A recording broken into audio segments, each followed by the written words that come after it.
जय हिंद, जय भारत, वंदे मातरम। आज हम देश के प्रधानमंत्री माननीय श्री नरेंद्र मोदी जी को आकर्षित करना चाहते हैं। 1942 आंदोलन के उस योद्धा के परिवार की तरफ जिसकी कुर्बानी से, जिनके त्याग तपस्या से, बलिदान से भारतवर्ष आज़ाद हुआ और हम लोगों ने एक तिरंगा पाया, जिस तिरंगा के माथक हम संपूर्ण देशवासी गर्व महसूस करते हैं। यह देश चलता है।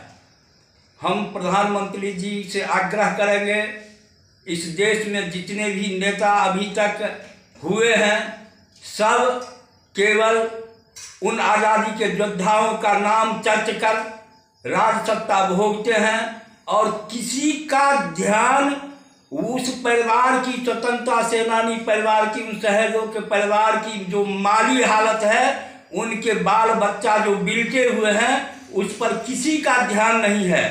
स्वतंत्रता सेनानी परिवार के सदस्यों का राज सत्ता में भागीदारी सुनिश्चित होना चाहिए, यह हमारा मांग है। और स्वतंत्रता सेनानी परिवार के हित में एमिनेंट कमेटी की रिपोर्ट जो गृह मंत्रालय स्तर पर, राष्ट्रपति स्तर पर लंबित है, वो एमिनेंट कमेटी की रिपोर्ट जो है वह स्वतंत्रता सेनानी परिवार के हित में लागू हो और स्वतंत्रता सेनानी परिवार को राष्ट्रीय परिवार माननीय मोदी जी, माननीय गृह मंत्री अमित शाह जी, आप लोग सरकारी स्तर पर विचार विमर्श करके स्वतंत्रता आंदोलन में भाग लेने वाले परिवारों को राष्ट्रीय परिवार घोषित करें और उनके माली हालत की चिंता करें। और एमिनेंट कमेटी की जो रिपोर्ट कांग्रेस गवर्नमेंट में राष्ट्रपति स्तर पर, गृह मंत्रालय स्तर पर पेंडिंग है, उस रिपोर्ट को पुनः निकालें बाहर और रिपोर्ट के आधार पर